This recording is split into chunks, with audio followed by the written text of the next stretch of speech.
Hello, and welcome to another episode of Growing for Wholesale Standards. For today's episode, we're going to discuss the USDA grading specifications for jalapeños. Now, before I get into the exact USDA grading specifications, I like to share some tips and tricks and some reminders for you growers just to help you guys get the best quality graded #1 products off of your field.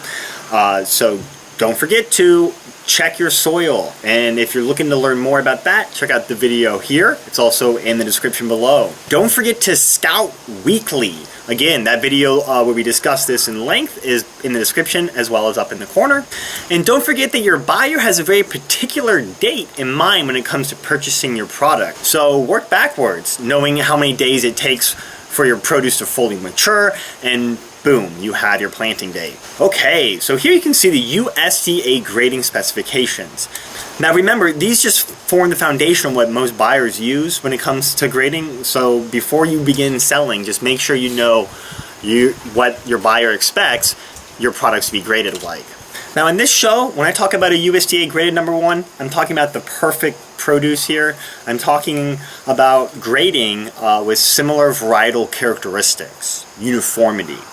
And we're looking for produce that is free from damage, free from any wet breakdown, any scars, any damage from insects, any damage from freezing or mechanical or any means at all.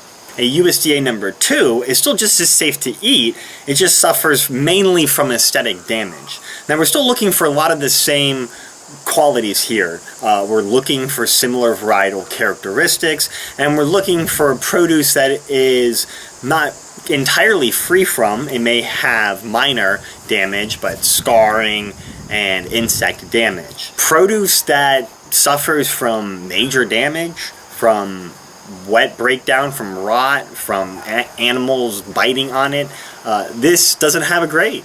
And this doesn't have a grade because it shouldn't enter the market. This is your hog feed. This is your compost. When it comes to grading, we're still sending our #2s, and recently they've been finding their ways into wholesale markets. So still, we're grading for a lot of the same qualities here, just knowing that the more perfect USDA #1 is going to your wholesale buyers, top quality, and your USDA graded #2s are mainly going to your food banks, but like I said, are recently finding ways into wholesale markets.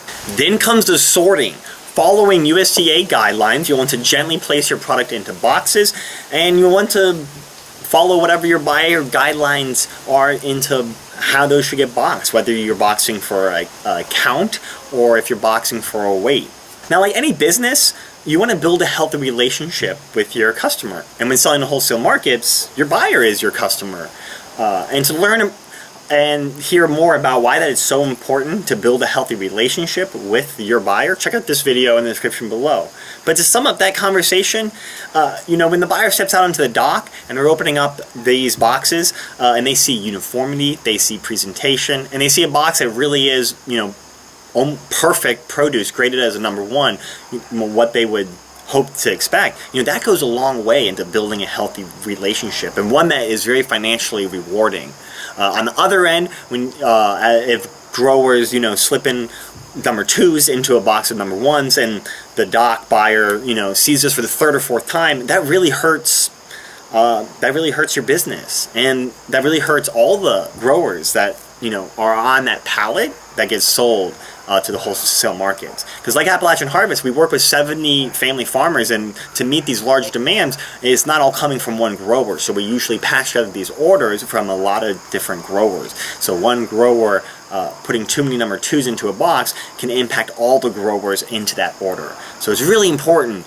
Building a healthy relationship with your buyer is also building a healthy relationship, if you're using an aggregator or distributor, with your fellow farmers and your community. Just keep that in mind when really grading and sorting into these boxes. Okay, so we boxed it up, and we're boxing according to whatever the buyer's needs are, whether that's a case count or a box weight. And then it's time to apply your labels. Now the first label you'll want to apply is your PLU sticker. If you're not required to place it physically on the produce itself, just throw in enough to cover one for everything in the box, plus some extra just in case any get damaged along the way. And you want to place that on the outside of the box as your first sticker.